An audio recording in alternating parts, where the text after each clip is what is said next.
कहीं आप भी तो इस दुष्चक्र को नहीं दोहराते। एक छोटे से घर में एक प्यारी माँ रहती थी जिसका नाम था मीरा। मीरा अपने बेटे आर्यन को बहुत प्यार करती थी और चाहती थी कि वो पढ़ाई में खूब आगे बढ़े।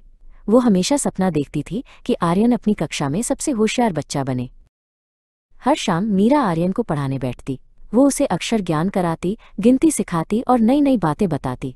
लेकिन आर्यन का मन पढ़ाई में नहीं लगता था। वो कभी खिड़की से बाहर देखता तो कभी अपनी खिलौनों की ओर। मीरा उसे प्यार से समझाती, बेटा ध्यान से पढ़ो, तुम्हें सबसे आगे रहना है। लेकिन जब आर्यन फिर भी नहीं समझ पाता तो मीरा की आवाज़ थोड़ी सख्त हो जाती। वो कहती, अगर नहीं पढ़ोगे तो पीछे रह जाओगे। एक दिन जब आर्यन एक पाठ याद नहीं कर पा रहा था तो मीरा को बहुत गुस्सा आया। उसने आर्यन को डराया, अगर तुमने अभी याद नहीं किया तो मैं तुम्हें डांटूंगी। लेकिन डर के बावजूद आर्यन को याद नहीं आया। मीरा का धैर्य टूट गया। उसने गुस्से में आर्यन के गाल पर एक थप्पड़ लगा दिया। आर्यन चौंक गया, उसकी आंखों से आंसू बहने लगे। दर्द और डर के मारे उसने झट से वो पाठ याद करके सुना दिया। मीरा को लगा कि उसकी तरकीब काम कर गई। देखो, मैंने कहा था ना, ऐसे ही याद होता है, उसने सोचा।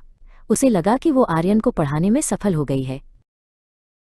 लेकिन अगले ही दिन जब मीरा ने आर्यन से वही पाठ पूछा तो आर्यन सब कुछ भूल चुका था। मीरा फिर से गुस्सा हुई और वही दुष्चक्र शुरू हो गया, पिटाई, याद करना और अगले दिन भूल जाना। कई दिनों तक यही चलता रहा। मीरा थक चुकी थी। उसे एहसास हुआ कि ये तरीका काम नहीं कर रहा है। आर्यन कुछ सीख नहीं रहा था, बस डर के मारे रट रहा था। एक दिन मीरा ने परवरिश की पाठशाला से एक ई बुक खरीदी जिसका नाम था बच्चों को पढ़ाने के 101 तरीके।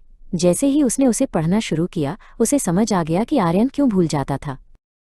मीरा ने पढ़ाई को खेल खेल में सिखाना शुरू किया। उसने कहानियों और मज़ेदार गतिविधियों का इस्तेमाल किया।